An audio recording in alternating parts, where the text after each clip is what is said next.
I'm Suzanne Murdoch, and you're listening to Powering Productivity. Each episode, I explore the energy that connection, expertise, and flexible working can bring to your business.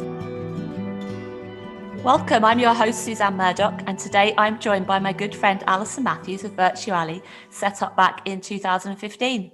Alison helps busy business owners be less busy and concentrate on the ing in their business, be it teaching, coaching, painting, or training. She understands the complexities of running a business, juggling all the hats and getting swamped in the business rather than having time to work on it and the things you love. She specialises in helping entrepreneurs automate processes around running courses and events, both online and face-to-face, be it a virtual set of hands, eyes, and ears.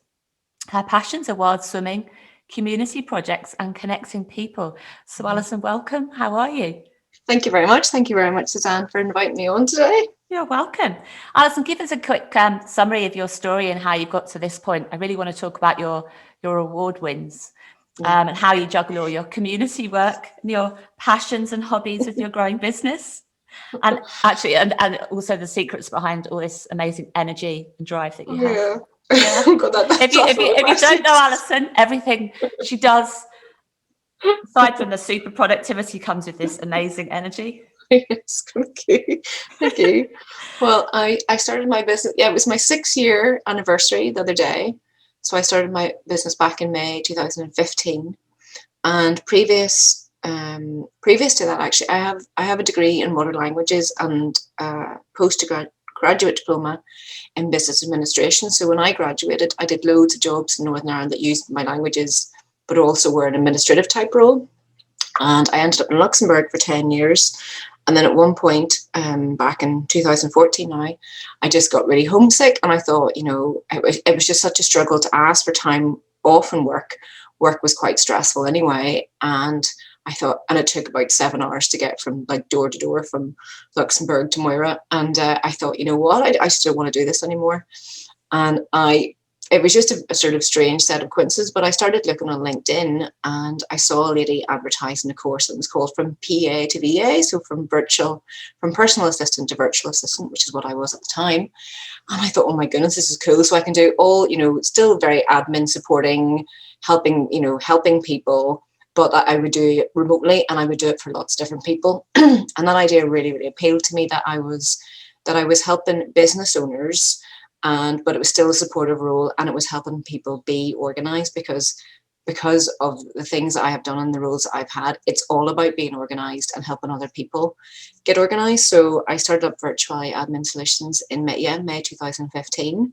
And there's been lots of ups and downs and learning curves along the way, but I really love it. And I love helping such an eclectic range of business owners. And then last year I was awarded the Virtual Assistant of the Year for Northern Ireland. Woo! Which was very exciting. Because there's a lot of hard work. You're always working away. And actually, when I applied for that, I thought, well, it was in the middle of the pandemic. Actually, I applied for that, and then they phoned me one day and said, "You've got it." I was like, "Oh," and it was really nice to hear news like that.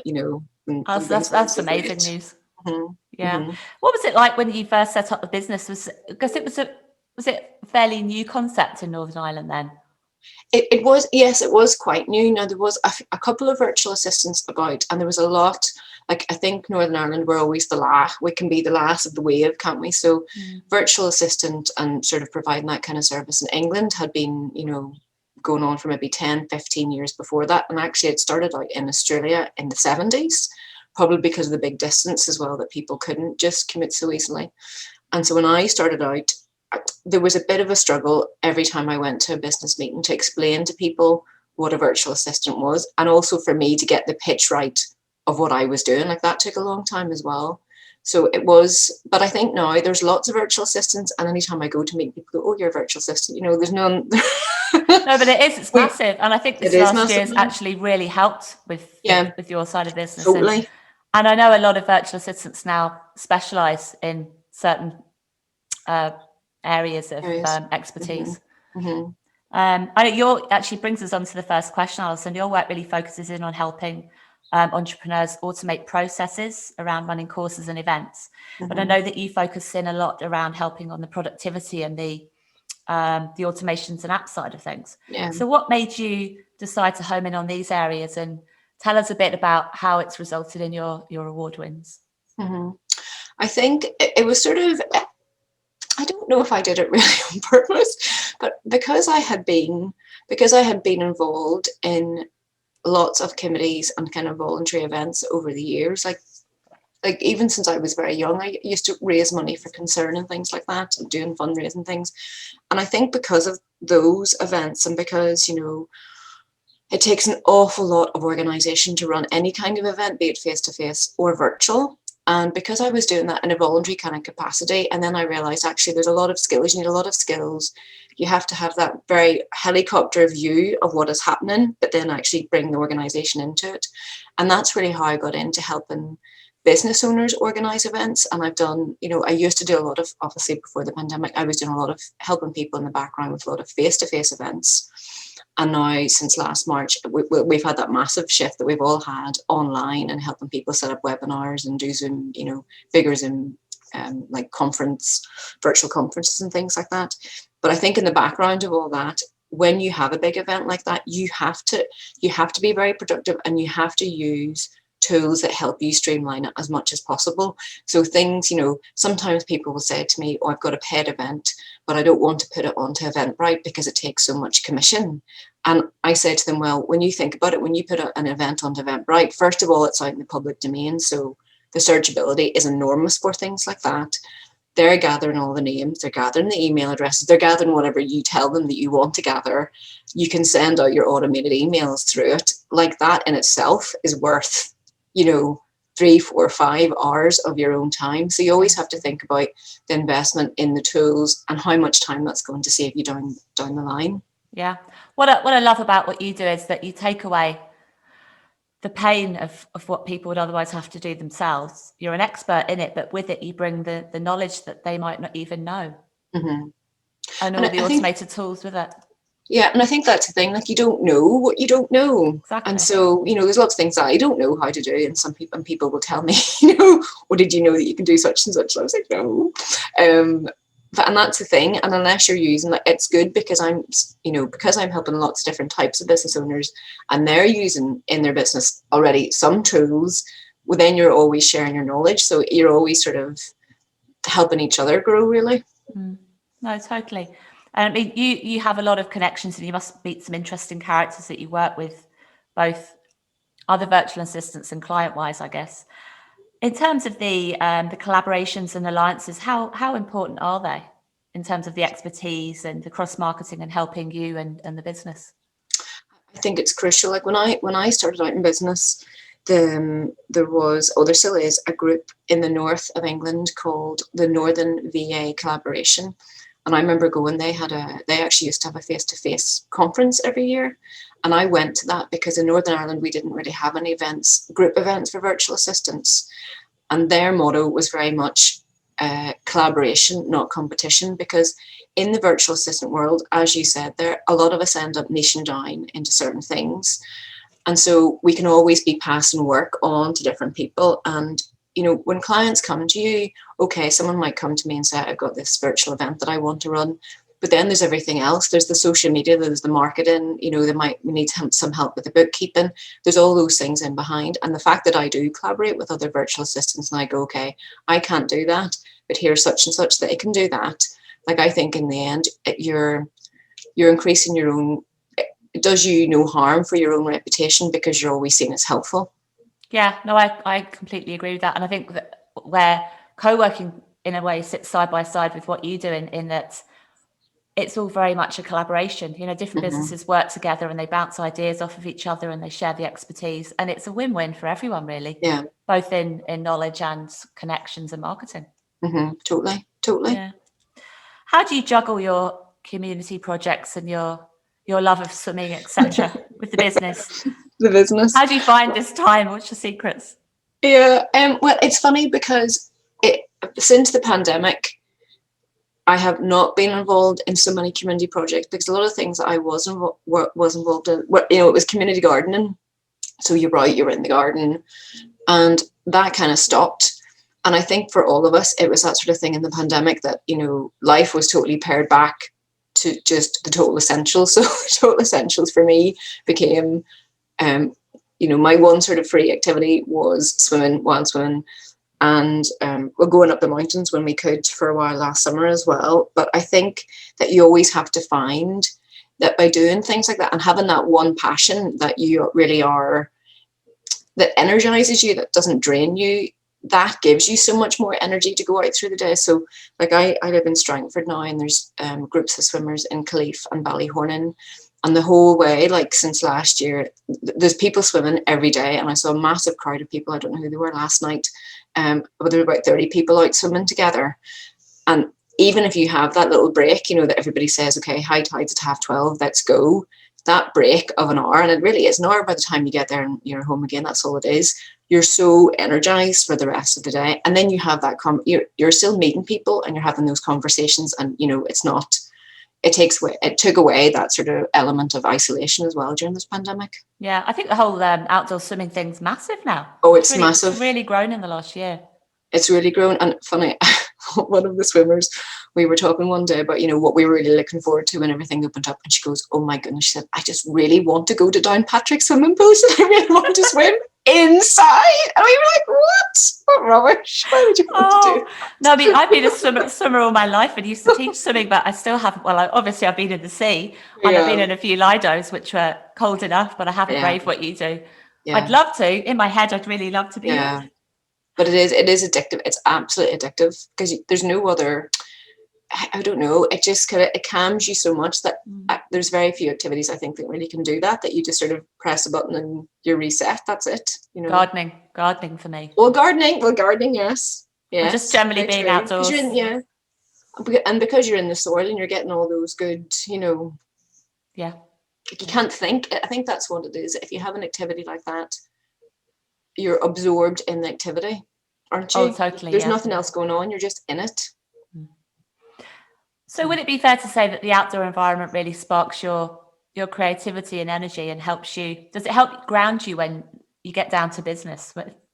I think so, because I think it has a lot to do with the oxygen as well, because when you think now that we're sitting out so much of our days, and if you're out and about doing activities like that, like the whole flow of energy in your own body is going as well. So if you're out, like I did a lot of mountain walking last year in the summer, and oh my goodness, like when I came back, I was really calm, like dead calm for like a day.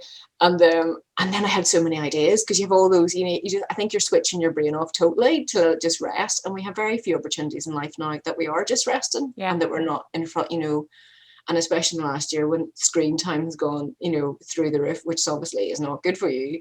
That when you're out in nature, and as you said with the gardening and swimming, that you're really in nature and that you are grounded, and that kind of brings a sense of calm back. So, but it sparks your creativity, but what about, does it help the productive mindset in actually doing the work? Well, I think it does, because you're much more energized. I think that's the thing. Like, and I even find that with the swimming, if I have like something big on in a day, I'll go swimming like a few hours before, because when you come back, you're like, oh, you're nice and calm, but you've also got all that energy. And I think that helps you be more productive. And if in your day, and I think to me, planning is a massive part of being productive, that you have planned your day and you know what's happening in the week, and you say, okay, I've got a client call at such and time, and I'm going to do my marketing at such and time, and that you build in during the week those little slots of fun time, whatever it happens to be. Well, that energizes you to get through the day as well, doesn't it? Oh yeah, completely. No, I mean, the focus, I have set focus hours during the day as well, and during the week, so that you can slot in that time for yourself. Because if you don't do it, you really notice it. Yeah. I mean, I've slot those times in, and when I don't do it, even for just a day, the productivity levels go way down. Yeah. And I think too, I imagine that most people started their own business because they wanted a different way of life. Like I was in a job, and I have to say where I worked before in Luxembourg were really good, because they had loads of sports facilities. They had sports classes on, they had a swimming pool like at the bottom floor. So you could do loads of sport, but at the same time, you couldn't just stand up and say, I'm away outside now for an hour at 10 o'clock. Because you were tired or you needed time to think about something. And I think when you become that's part of the reason I became self-employed, because I wanted to work to my rhythm. And if, I needed time out, I'd take time out and then come back, and I was more productive, because maybe, sitting in an office for 8 hours a day, is it that productive? Yeah, no. I mean, that brings me to the next question in terms of you're based at home. Mm-hmm. Do you find it isolating? How do you navigate around that and feel more connected? I don't. I'm one of those people actually that probably could stay at home all the time. That's great. I love it. Yeah, and it's funny because I went into Belfast for the first time in about it was at least a year, a few Fridays ago, and I thought, oh my goodness, I so don't want to go to Belfast. It was so funny. And then when I was there, I was like, oh my goodness, this is brilliant. I was talking to loads of people, and that sort of human connection kind of energizes me as well. But no, it's never bothered me working from home. I've worked at home since I started my business, and because I think it helps if you are quite disciplined, that you can just work away, and there's no stress really. And I've always been, well, I suppose back in the day I went to some face-to-face networking meetings that were maybe once a month, or like the Banbridge meeting with the ABC network that we both used to go to, and that was just early morning, and then you had that little bit of human contact, and that was fun, so that kind of got you through the day. But I'm one of those people that sometimes need to be forced to go somewhere. So would you get when you do go out and meet humans, Alice, you get nervous, or is it quite natural? Yeah. I don't know if I get nervous. But it's really funny because when I am out, I'm like, oh, I'm so energized after talking to people. And that day I was in Belfast, I was getting a video made, and I had the most hilarious conversations around having like a multicultural Shankill meets, the Falls music competition, and all these kind of conversations, and you just don't get that when you're at home. You don't. No, you don't. You don't. No, let's be honest, you don't. You don't. But that the thing in the last year is there have been so many Zoom or Microsoft Teams virtual networking meetings, and I think as long as you have whatever that connection is, and there are loads and loads of people I've met in the last year that I have never met face to face. I've never met them face to face. I'm the same, and I've met people from all over the globe that I never would have met otherwise, and actually built some really good relationships. And yes, totally. Well, I've certainly found that I focused in more on the people that I want to work with and I want to connect with, and you get to know them much better because it's more natural. Yeah. Yes, totally. So no, I mean, that's interesting. Mm-hmm. So what is in inverted commas being productive to you? Does it mean something different in terms of your day-to-day life and your business, or are they very much overlapped? I think it's very much overlapped. Like, to me, being productive is all about being efficient and organized, and whether that be in your business or in your home life. Like at home, well, partly because I'm gluten intolerant, and I have been for a long time now. Like, I would make most of my own meals, and from the home point of view, like, I'll always have stuff in that I know I can eat. I'll know what I'll have ingredients in that I can have at lunchtime or dinner time in the house. Now, I have to say, my partner, I moved in with him in January, and he is Mr. House Proud. Everything's in a basket. I've never seen a man so organized in my life. Wow. Everything has a little basket. He has a lovely cloakroom at the back door. You come in and you hang up your coat, and you have the wee thing for your shoes. And it's really funny because I'm not like that in the house, but I'm very much like that in my business. But I see, the parallels of the two, that it's the same thing. If you're organized in your business and you have your folders and you have your subfolders and you know how the whole structure of your business is working, it's the same in your home, And if you have that, if you can really have both, I think it saves you a lot of time. Yeah, and they say that if you've a clear desk, you have a clear mind, and that sort of thing. Yeah. That's interesting. Yeah. So if you can really pair down both. At the same time, I have, well, I'm a bit better now than I used to be, but I would have had quite a messy desk. But they say that people with messy desks actually that you're very creative. You are creative, yeah. And where things are. There's something, Yeah, you don't like anyone touching your desk or moving anything. Yeah, it's just like, no, I know where that is. Yes, I have a husband like that. But funny you say about the gluten intolerance. I have a gluten intolerance as well, so I have to do a lot of cooking, and it's amazing how much time that sort of thing takes up. And again, you almost have to schedule that in. Yeah. But, Because I think, that will affect your life as well, obviously, if you're eating the wrong things and not giving yourself totally, the right energy. totally. And I think the thing, I don't know, we've got into this terrible habit that preparing your meals is such a chore, and it shouldn't be such a chore, because I find actually that when you're sitting chopping things and all at the end of the day, it's actually really relaxing.